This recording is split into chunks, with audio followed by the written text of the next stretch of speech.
Hi, I'm Jean-François Manzoni. I'm the Nestlé Professor of Leadership and Organizational Development at the International Institute for Management Development, better known as IMD. I am also the president of IMD. Now, being the president of an academic institution is a bit of an oxymoron because academic institutions tend to not be very disciplined organizations, so that when the president says something, it is often the beginning of a good conversation rather than the start of a relentless implementation drive. But nonetheless, I am the boss of IMD. And like most CEOs, I report to a supervisory board who meets with us 3-4 times per year under normal circumstances and more frequently if needed. Over the last few weeks, I have had two hats. On one hand, I'm a leadership researcher, professor, consultant, and coach. And on the other, I've also been a practitioner of leadership under pretty challenging conditions. This dual hat has been especially challenging, but also very interesting.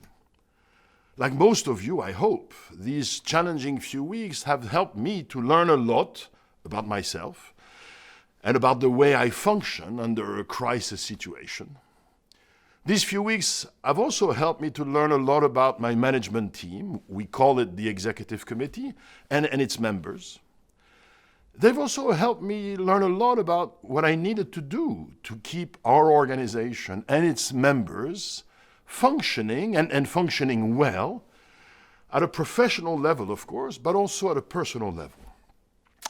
This learning on the job has been particularly interesting because, as I said, I'm also a leadership researcher and professor, so it's kind of been my job for about 30 years to help leaders to face more effectively their challenges of today and tomorrow. So, in principle, based on decades of study and research, I was supposed to know what a leader ought to do under various circumstances, including in a crisis situation. And this is what I would like to share with you over a few video blogs. This convergence of what I learned from research and what I learned from trying to guide IMD through this pretty challenging period. Insights combined from research and practice, if you will. I have selected 4 major lessons, which will hopefully present you with a few ideas that you may find helpful.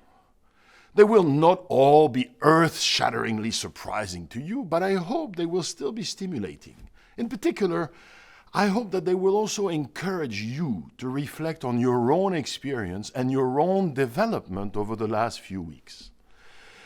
I hope that what I learned will be interesting and insightful for you, but what is even more important is what you may have learned or thought or felt as you were going through this period.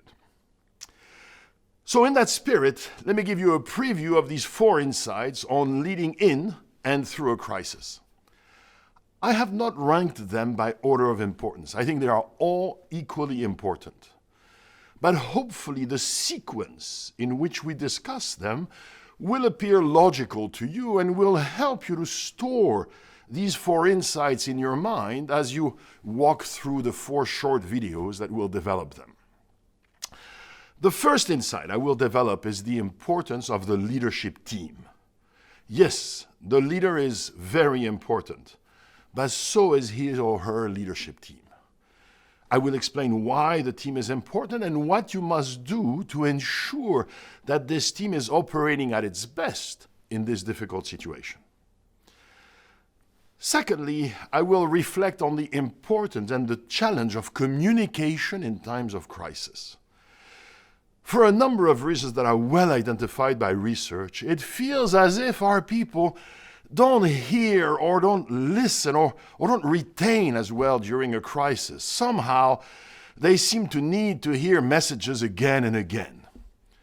So you need to be even more mindful than usual about what, when, and how you communicate. Third, I will reflect on the challenge of allocating your time and attention between 2 competing, but ultimately very complementary priorities. First and most obvious, what do we need to do to ensure the survival of the organization? Short-term crisis management stuff. But in parallel, what do we need to do to ensure that we will exit the crisis a stronger organization with lots of forward momentum? This crisis will pass. Surviving it is a necessary condition, but it's not sufficient. Last, but obviously not least, because if you don't get that part right, you won't get any of the first three parts right. How do you manage yourself as a leader and as a human being through this difficult time? Leaders are never as essential as during a crisis, but crises are very tough on you too. What do you need to do to ensure that you remain at your best through the crisis? Well, I have 4 themes that I look forward to developing for you. We will aim for videos of 5 to 7 minutes, which means that I need to stop here for now. I look forward to discussing these 4 insights with you over the next 2 weeks.